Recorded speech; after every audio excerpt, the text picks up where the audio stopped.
지금부터 2024 헌납 8 대통령 윤석열 탄핵 사건에 대한 선고를 시작하겠습니다. 먼저 적법 요건에 관하여 살펴보겠습니다. 이 사건 계엄 선포가 사법심사의 대상이 되는지에 관하여 보겠습니다.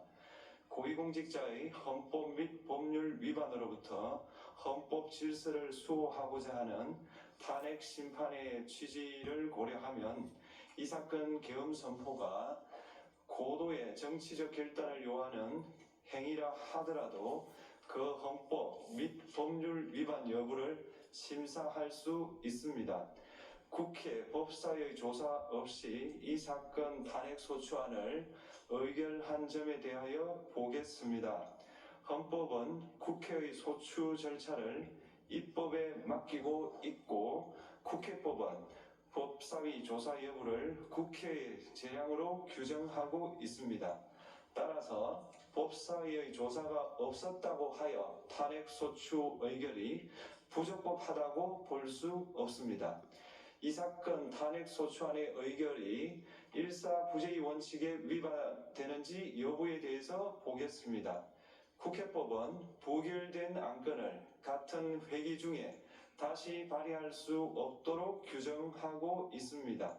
피청구인에 대한 1차 탄핵 소추안이 제418회 정기회 회기에 투표 불성립되었지만 이 사건 탄핵 소추안은 제419회 임시회 회기 중에 발의되었으므로 일사부재의 원칙에 위반되지 않습니다.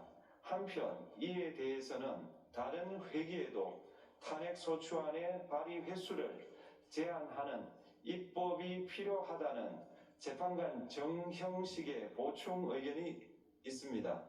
이 사건 계엄이 단시간 안에 해제되었고 이로 인한 피해가 발생하지 않았으므로 보호이익이 헌결되었는지 여부에 대해서 보겠습니다.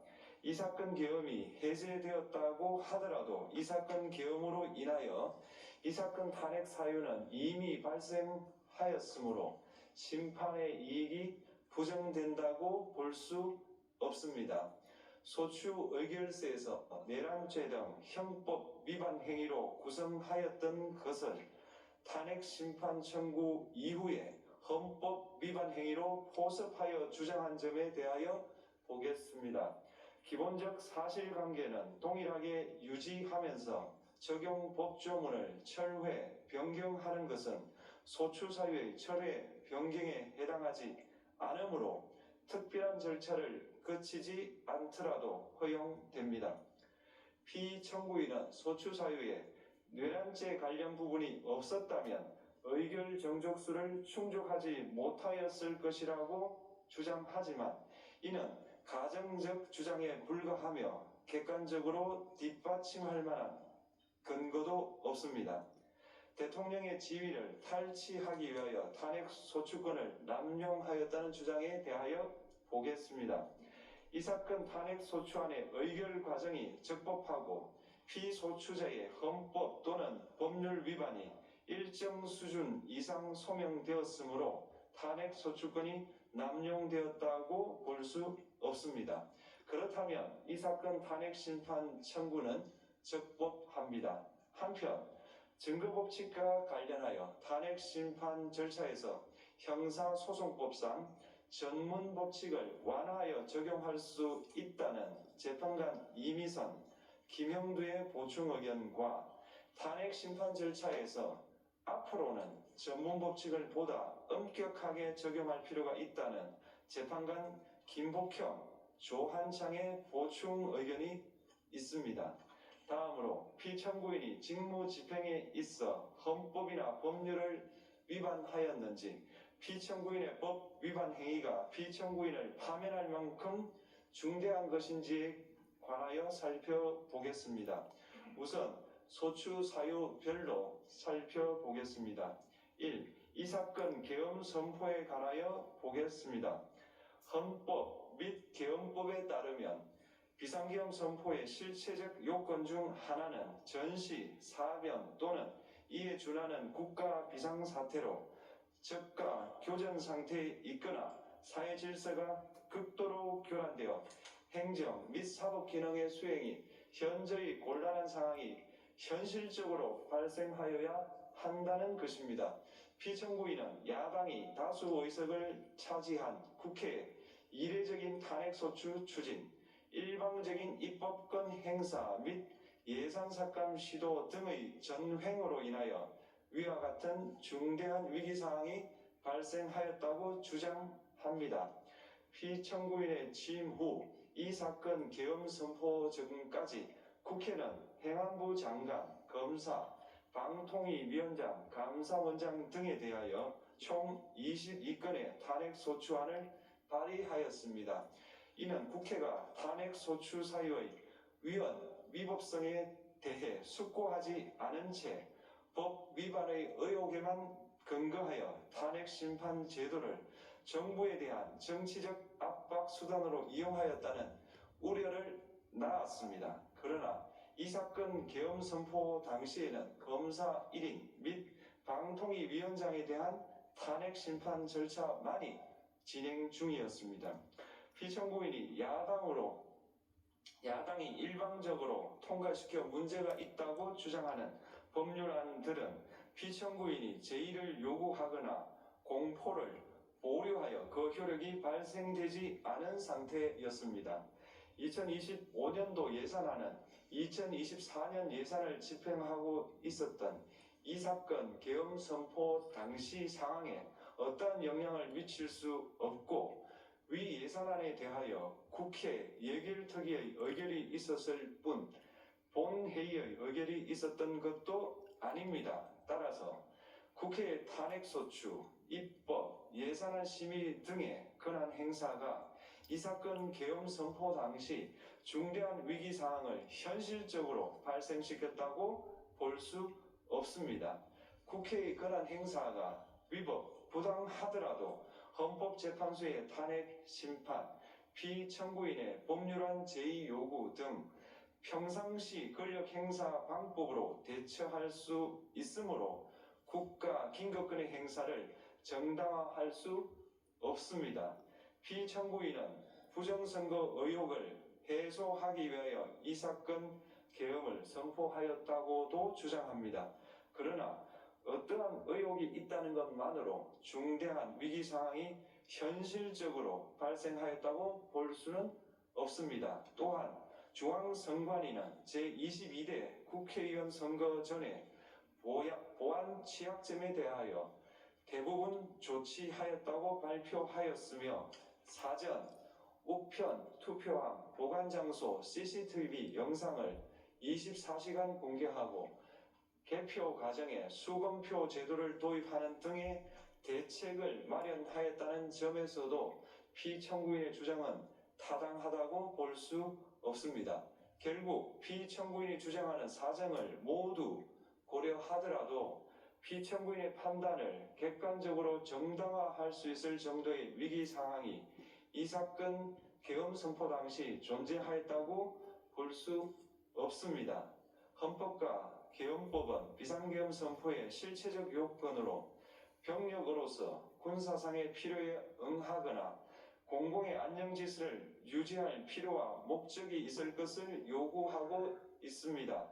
그런데 피청구인이 주장하는 국회의 권한 행사로 인한 국정마비 상태나 부정선거 의혹은 정치적, 제도적, 사법적 수단을 통하여 해결하여야 할 문제이지 병력을 동원하여 해결할 수 있는 것이 아닙니다.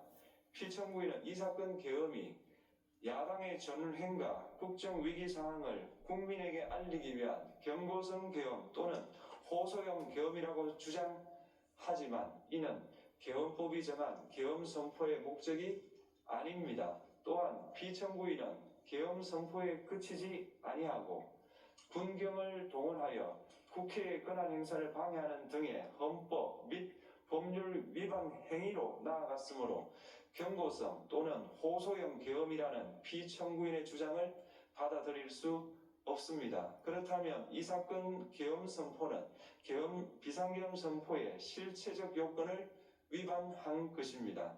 다음으로 이 사건 계엄 선포가 절차적 요건을 준수하였는지에 관하여 보겠습니다. 계엄 선포 및 계엄 사령관 임명은 국무회의의 심의를 거쳐야 합니다.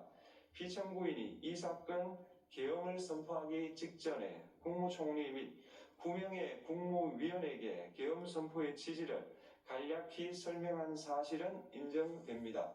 그러나 피청구인은 계엄사령관 등 이 사건 계엄의 구체적인 내용을 설명하지 않았고 다른 구성원들에게 의견을 진술할 기회를 부여하지 않은 점을 고려하면 이 사건 계엄 선포에 관한 심의가 이루어졌다고 보기도 어렵습니다. 그 외에도 피청구인은 국무총리와 관계 국무위원이 비상계엄 선포문에 부서하지 않았음에도 이 사건 계엄을 선포하였고 그 시행 일시, 시행 지역 및 계엄사령관을 공고하지 않았으며 지체 없이 국회에 통고하지도 않았으므로 헌법 및 계엄법이 정한 비상계엄 선포의 절차적 요건을 위반하였습니다. 2. 국회에 대한 군경 투입에 관하여 보겠습니다. 피청구인은 국방부 장관에게 국회에 군대를 투입할 것을 지시하였습니다. 이에 군인들은 헬기 등을 이용하여 국회 경내로 진입하였고 일부는 유리창을 깨고 공간 내부로 들어가기도 하였습니다. 피청구인은 육군 특수전 사령관 등에게 의결 정족수가 채워지지 않은 것 같으니 문을 부수고 들어가서 안에 있는 인원들을 끄집어내라는 등의 지시를 하였습니다.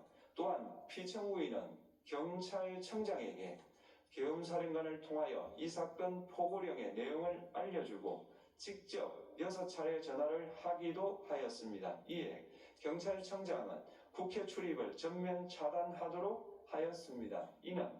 이로 인하여 국회로 모이고 있던 국회의원들 중 일부는 담장을 넘어가야 했거나 아예 들어가지 못하였습니다.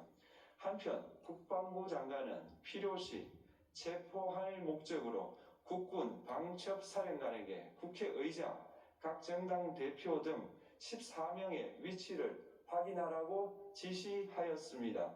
피청구인은 국가정보원 1차장에게 전화하여 국군 방첩사령부를 지원하라고 하였고 국군 방첩사령관은 국가정보원 1차장에게 위 사람들에 대한 위치 확인을 요청하였습니다. 이와 같이 피청구인은 군경을 투입하여 국회의원의 국회 출입을 통제하는 한편 이들을 끌어내라고 지시함으로써 국회의 권한 행사를 방해하였으므로 국회에 계엄 해제 요구권을 부여한 헌법 조항을 위반하였고 국회의원의 심의 표결권, 불체포 특권을 침해하였습니다. 또한 각 정당의 대표 등에 대한 위치 확인 시도에 관여함으로써 정당 활동의 자유를 침해하였습니다. 피청구인은 국회의 권한 행사를 막는 등 정치적 목적으로 병력을 투입함으로써 국가 안전보장과 국토방위를 사명으로 하여 나라를 위해 봉사하여 온 군인들이 일반 시민들과 대치하도록 만들었습니다. 이에 피청구인은 국군의 정치적 중립성을 침해하고 헌법에 따른 국군 통수 의무를 위반하였습니다. 3. 이 사건 포고령 발령에 관하여 보겠습니다. 피청구인은 이 사건 포고령을 통하여 국회, 지방의회, 정당의 활동을 금지함으로써 국회에 계엄 해제 요구권을 부여한 헌법조항, 정당 제도를 규정한 헌법조항, 대의민주주의 권력분리 원칙을 위반하였습니다. 비상계엄 하에서 기본권을 제한하기 위한 요건을 정한 헌법 및 계엄법 조항, 영장주의를 위반하여 국민의 정치적 기본권, 단체 행동권, 직업의 자유를 침해하였습니다. 4. 중앙선관위에 대한 압수수색에 관하여 보겠습니다. 피청구인은 국방부 장관에게 병력을 동원하여 선관위의 전산 시스템을 점검하라고 지시하였습니다. 이에 따라 중앙선관위 청사에 투입된 병력은 출입 통제를 하면서 당직자들의 휴대전화를 압수하고 전산 시스템을 촬영하였습니다. 이는 선관위에 대하여 영장 없이 압수수색을 하도록 하여 영장주의를 위반한 것이자 선관위의 독립성을 침해한 것입니다. 5. 법조인에 대한 위치 확인 시도에 관하여 보겠습니다.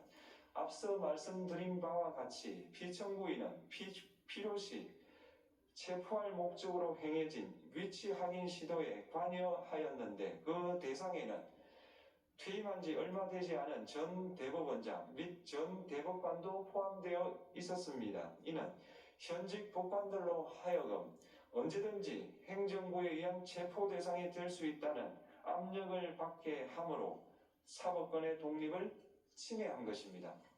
지금까지 살펴본 피청구인의 법 위반 행위가 피청구인을 파면할 만큼 중대한 것인지 관하여 보겠습니다. 피청구인은 국회와의 대립상을 타개할 목적으로 이 사건 계엄을 선포한 후 군경을 투입시켜 국회의 헌법상 권한 행사를 방해함으로써 국민 주권주의 및 민주주의를 부정하고 병력을 투입시켜 중앙선관위를 압수수색하도록 하는 등 헌법이 정한 통치구조를 무시하였으며 이 사건 포고령을 발령함으로써 국민의 기본권을 광범위하게 침해하였습니다.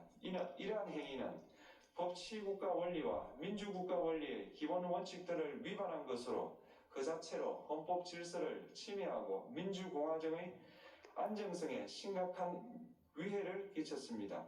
한편 국회가 신속하게 비상계엄 해제 요구를 결의할 수 있었던 것은 시민들의 저항과 군경의 소극적인 임무 수행 덕분이었으므로 이는 피청구인의 법 위반에 대한 중대성 판단에 영향을 미치지 않습니다. 대통령의 권한은 어디까지나 헌법에 의하여 부여받은 것입니다. 피청구인은 가장 신중히 행사되어야 할 권한이 국가 긴급권을 헌법에서 정한 한계를 벗어나 행사하여 대통령으로서의 권한 행사에 대한 불신을 초래하였습니다. 피청구인이 취임한 이래 야당이 주도하고 이례적으로 많은 탄핵소추로 인하여 여러 고위공직자의 권한 행사가 탄핵 심판 중 정지되었습니다. 2025년도 예산안에 관하여 헌정사상 최초로 국회 예산결산특별위원회에서 정액 없이 감액에 대해서만 야당 단독으로 의결하였습니다. 피청구인이 수립한 주요 정책들은 야당의 반대로 시행될 수 없었고 야당은 정부가 반대하는 법률안들을 일방적으로 통과시켜 피청구인의 제2요구와 국회의 법률안 의결이 반복되기도 하였습니다. 그 과정에서 피청구인은 야당의 전횡으로 국정이 마비되고 국익이 현저히 저해되어 가고 있다고 인식하여 이를 어떻게든 타개하여야만 한다는 막중한 책임감을 느끼게 되었을 것으로 보입니다. 피청구인이 국회의 권한 행사가 권력 남용이라거나 국정 마비를 초래하는 행위라고 판단한 것은 정치적으로 존중되어야 합니다. 그러나 피청구인과 국회 사이에 발생한 대립은 일방의 책임에 속한다고 보기 어렵고 이는 민주주의 원리에 따라 해소되어야 할 정치의 문제입니다. 이에 관한 정치적 견해의 표명이나 공적 의사결정은 헌법상 보장되는 민주주의와 조화될 수 있는 범위에서 이루어져야 합니다. 국회는 소수 의견을 존중하고 정부와의 관계에서 관용 그리고 자제를 전제로 대화와 타협을 통하여 결론을 도출하도록 노력하였어야 합니다. 피청구인 역시 국회의 대표인 국회를 협치의 대상으로 존중하였어야 합니다. 그럼에도 불구하고 피청구인은 국회를 배제의 대상으로 삼았는데 이는 민주정치의 전제를 허무는 것으로 민주주의와 조화된다고 보기 어렵습니다. 피청구인은 국회의 권한 행사가 다수의 횡포라고 판단했다 하더라도 헌법이 예정한 자구책을 통해 견제와 균형이 실현될 수 있도록 하였어야 합니다. 피청구인은 취임한 때로부터 약 2년 후에 치러진 국회의원 선거에서 피청구인이 국정을 주도하도록 국민을 설득할 기회가 있었습니다. 그 결과가 피청구인의 의도에 부합하지 않더라도 야당을 지지한 국민의 의사를 배제하려는 시도를 하여서는 안 되었습니다. 그럼에도 불구하고 피청구인은 헌법과 법률을 위반하여 이 사건 계엄을 선포함으로써 국가 긴급권 남용의 역사를 재현하여 국민을 충격에 빠뜨리고 사회, 경제, 정치, 외교 전반 전 분야의 혼란을 야기하였습니다. 국민 모두의 대통령으로서 자신을 지지하는 국민을 초월하여 사회 공동체를 통합시켜야 할 책무를 위반하였습니다. 군경을 동원하여 국회 등 헌법기관의 권한을 훼손하고 국민의 기본적 인권을 침해함으로써 헌법소의 책무를 저버리고 민주공화국의 주권자인 대한국민의 신임을 중대하게 배반하였습니다. 결국 피청구인의 위법 행위는 국민의 신임을 배반한 것으로 헌법 소의 관점에서 용납될 수 없는 중대한 법 위반 행위에 해당합니다.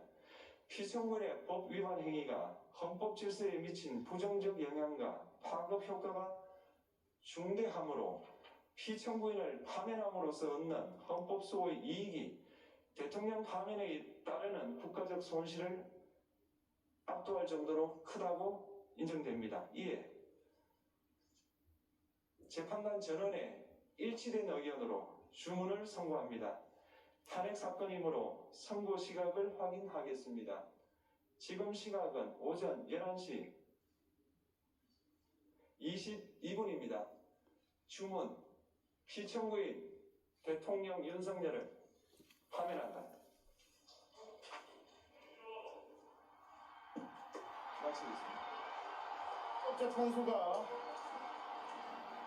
헌법재판소가 2025년 4월 4일 오전 11시 22분 윤석열 대통령을 파면했습니다. 이제 전 대통령이죠. 윤석열 대통령이 임기가 시작된 지 1059일 만에 대통령직에서 파면됐습니다. 다시 한번 말씀드리겠습니다. 이제 전 대통령이죠. 윤석열 대통령이 헌법재판소의 탄핵 결정으로 대통령직에서 파면됐습니다. 자, 윤 대통령 탄핵이 인용